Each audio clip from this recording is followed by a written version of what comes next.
Okay, so you're driving your Honda Fit and you got a flat tire. Now what do? So open your trunk. If you're anything like me, you'll have a bunch of crap sitting in the back. You want to clear off as much as you can.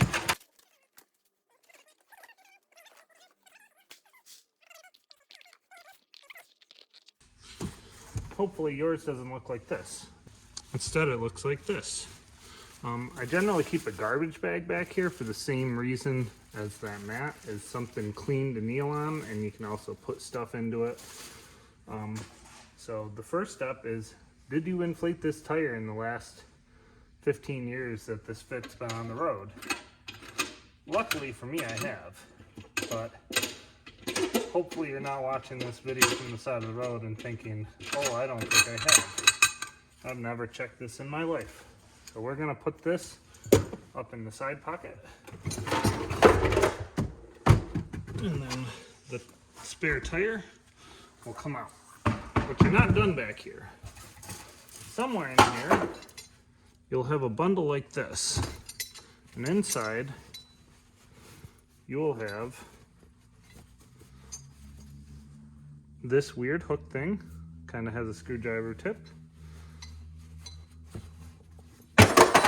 You'll have this wrench, this lug wrench with the weird hole in it. And you should have a tow hook. So you should have these three items, the bare minimum in this case. And you're still not done. Because if you kind of loop your head over the top, you'll see a jack in here. And it's stuck in there. And so what you do is you twist the end here, and that'll lower the jack. And then you can pull it out. And now you got all your tools that you need to change your tire.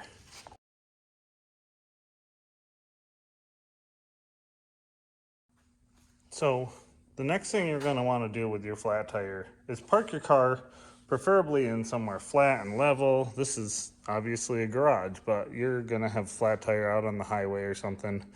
But try to get the side that you're going to be working on somewhere where there's solid ground, because the jack that comes in the car is not very good in soft ground.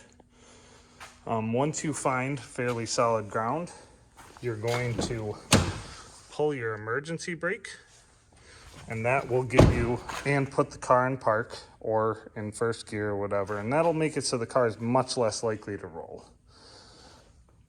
If you can't find solid ground, find a big flat rock, find a flat something, find a flip-flop, I don't know. Find something that'll keep the jack from sinking into the ground, because jacking up a car is dangerous. No matter how flat and solid it is, you want to keep your hands out from underneath the car at all possible. I try to grab the tire from here, so if the car were to fall, I'd probably have time to pull my hand out while it falls onto the tire, and I can kind of recoil back and let the car fall and do its thing. But I don't like to put my hands anywhere under the car while the tire is not secured on the car.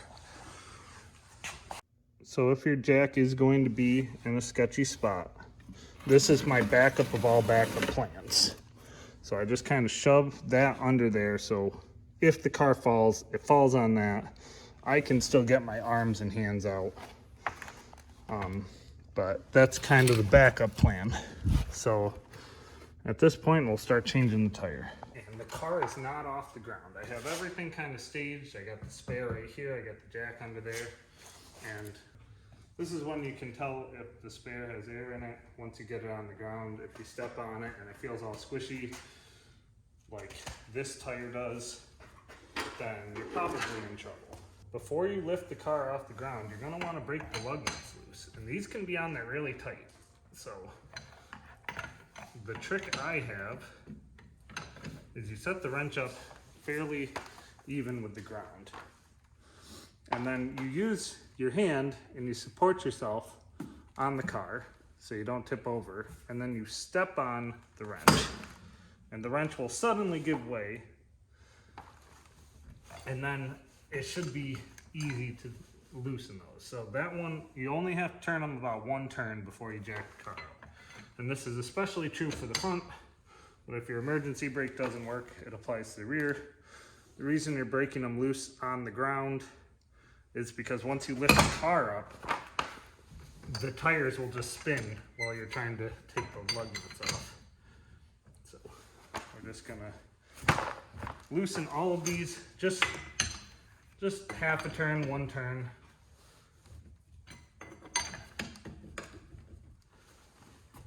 And they shouldn't be super tight. If you have a piece of pipe or something to fit over it, it can give you additional leverage. But all of those are loose now. Now you're gonna come over to the jack. And depending on what tire's flat, it'll be different. So in the back, there's these two notches, and in between, if you look underneath, it's different from the rest of it. But you want to jack up between these two notches. And in the front, it's even more obvious. You can see that it hangs down below the car. But those are the places you'll want to put your jack. What I do is I just use my fingers, and the jack should come up fairly quickly at the bottom. And you don't even have to have it under the car for this part until it gets close. Now that we're close, there's a little notch in the top of your jack. And you want that notch to go on both sides of that rocker. This is called the pinch weld or the rocker panel. So once you get there, if your fingers are strong, you can jack it up a little bit more. Right now, the car's kind of on the jack. So now that the jack is up against the pinch weld, this is where your toolkit can come in pretty handy, because you can stick just about anything in here and kind of crank it. But if you have the toolkit, you put the hook through the two parts of the jack, and then you put the hole of the wrench on the screwdriver part. And then you can kind of crank it with one hand on the socket of the wrench and just lift the car. And this is when you want to be careful to keep all arms, legs, body parts out from under the car. And you won't want anybody in the car that could possibly shift it. So nobody touches the car. Obviously on a snowy, rainy night, just tell everybody to hold completely still. And you only want to jack it up until the tire comes off the ground. You can see that the wrench goes under the tire. And at this point, be very careful around the car, because once you take these lug nuts off, the car can fall completely to the ground.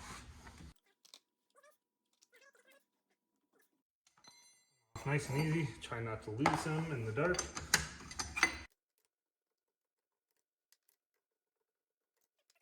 And now once you take this lug nut off, the car can fall on you.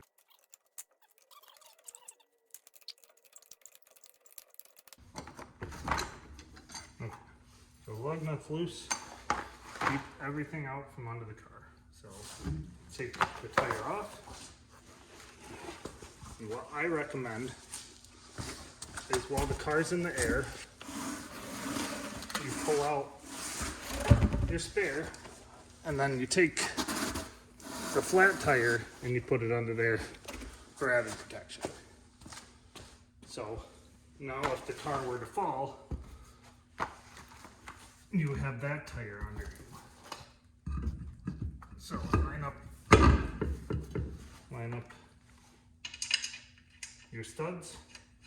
This label will be facing out.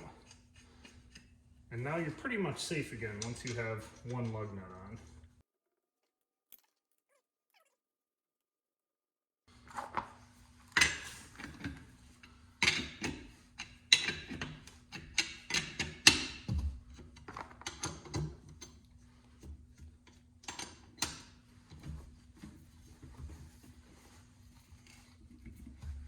You're going to want to get these snug. You don't have to go crazy right now, but you want them as far on as you can, because once you set it on the ground, it's a little harder to turn them.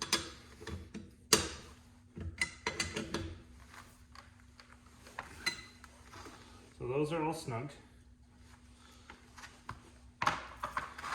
Now you're going to want to pull your bad tire out from under the car, because the only thing we're going to do now is let down the jack.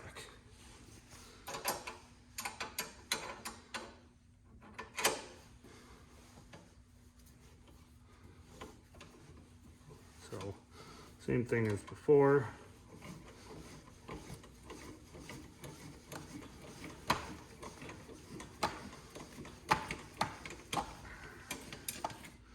Now your jack is on the ground.